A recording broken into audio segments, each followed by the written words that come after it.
कृष्णाय वासुदेवाय हरे परमात्मने प्रणतः क्लेशनाशाय गोविन्दाय नमो नमः। श्री मद्भागवत गीता में भगवान अर्जुन से कहते हैं, हे अर्जुन, जो भोगों में तन्मय हो रहे हैं, जो कर्म फल के प्रशंसक वेद वाक्यों में प्रीति रखते हैं, जिनकी बुद्धि स्वर्ग की परम प्राप्त वस्तु है और जो स्वर्ग से बढ़कर दूसरी कोई वस्तु ही नहीं,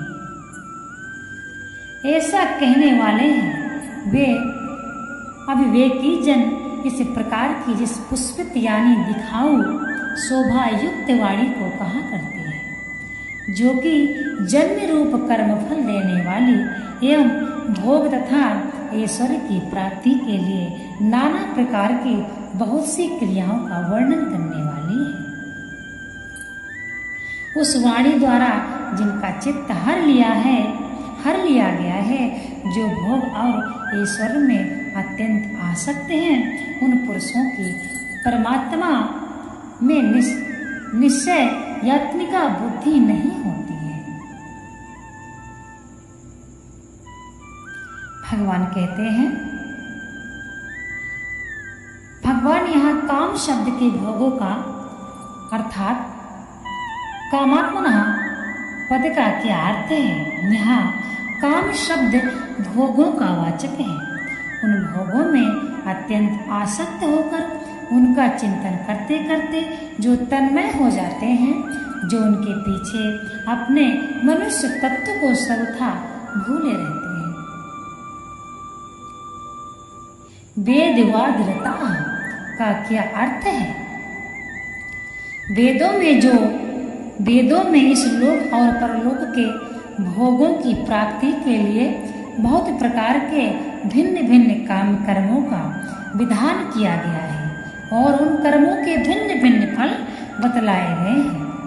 वेद के उन वचनों में और उनके द्वारा बतलाए हुए फल रूप भोगों में जिनकी अत्यंत आसक्ति है, उन मनुष्यों का वाचक यहाँ वेदवादरता पद है। वेदों में जो संसार में वैराग्य उत्पन्न करने वाले हैं और परमात्मा के यथार्थ स्वरूप का प्रतिपादन करने वाले वचन हैं, उनमें प्रेम रखने वाले मनुष्यों का वाचक है वेदवादरता पद नहीं है, क्योंकि जो उन वचनों में प्रीति रखने वाले और उनको समझने वाले हैं, वे यह नहीं कहते हैं कि स्वर्ग प्राप्ति ही परम पुरुषार्थ है, इससे बढ़कर कुछ है ही नहीं। अतएव यहाँ वेदवादरता पद उन्हीं मनुष्यों का वाचक है जो इस रहस्य को नहीं जानते हैं कि समस्त वेदों का वास्तविक अभिप्राय परमात्मा के स्वरूप का प्रतिपादन है। वेदों के द्वारा जानने योग्य परमेश्वर ही है और इस रहस्य को न जानने के कारण ही जो वेदोक्त सकाम कर्मों में और उनके फल में आसक्त हो रहे हैं। स्वर्ग पराह पद का क्या अर्थ है। जो स्वर्ग को ही परम प्राप्त वस्तु समझते हैं, जिनकी बुद्धि में स्वर्ग से बढ़कर कोई प्राप्त करने योग्य वस्तु है ही नहीं, इसी कारण जो परमात्मा की प्राप्ति के साधनों से विमुख रहते हैं, उनका वाचक स्वर्ग पराह पद है। जो अविवेकी जन भोगों में ही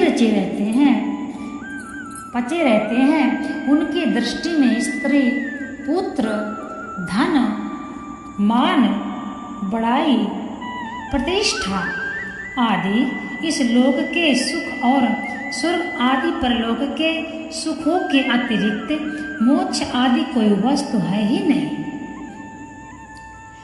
जिसकी प्राप्ति के लिए चेष्टा की जाए।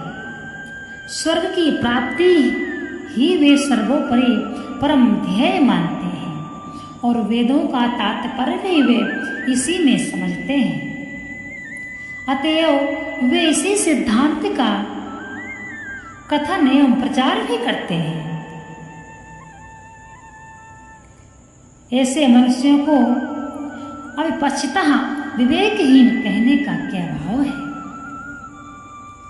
उनको विवेकहीन कहकर भगवान ने यह भाव दिखलाया है कि यदि वे सत्यासत्य वस्तु का विवेचन करके अपने कर्तव्य का निश्चय करते तो इस प्रकार भोगों में नहीं फंसते। अतएव मनुष्यों को विवेक पूर्वक अपने कर्तव्य का निश्चय करना चाहिए।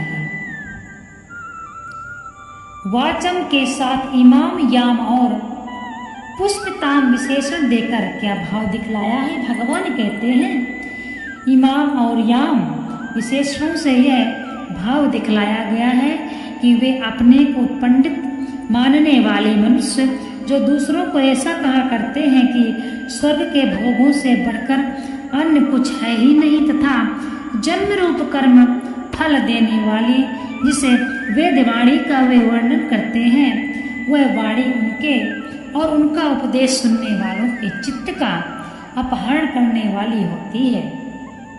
तथा पुष्पिताम विशेषण से यह भाव दिखलाया गया है कि वाणी में यद्यपि वास्तव में विशेष महत्व नहीं है, यह नाशवान भोगों के नाम मात्र क्षणिक सुख का ही वर्णन करती है, तथापि यह टेसू के फूल की भांति ऊपर से बड़ी रमणीय और सुंदर होती है।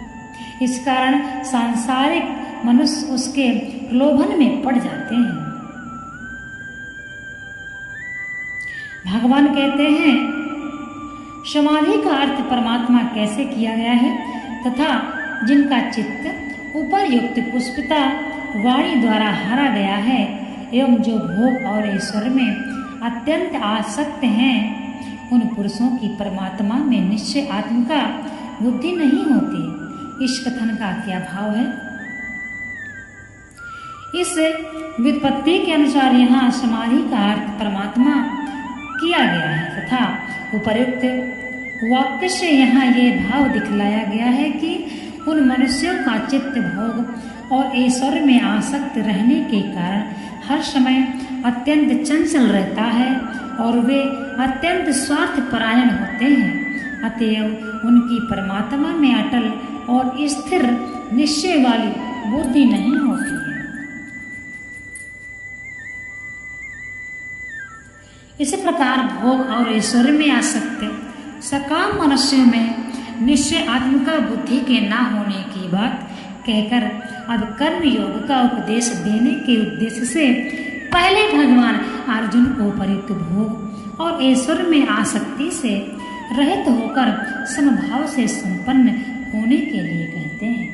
भगवान कहते हैं पहले तुम सब कुछ समान समझो, जय पराजय विजय सब कुछ तुम समान समझो, समभाव समझो, सब कुछ सम है तथा इसके बाद हे अर्जुन तुम युद्ध के लिए तैयार हो जाओ।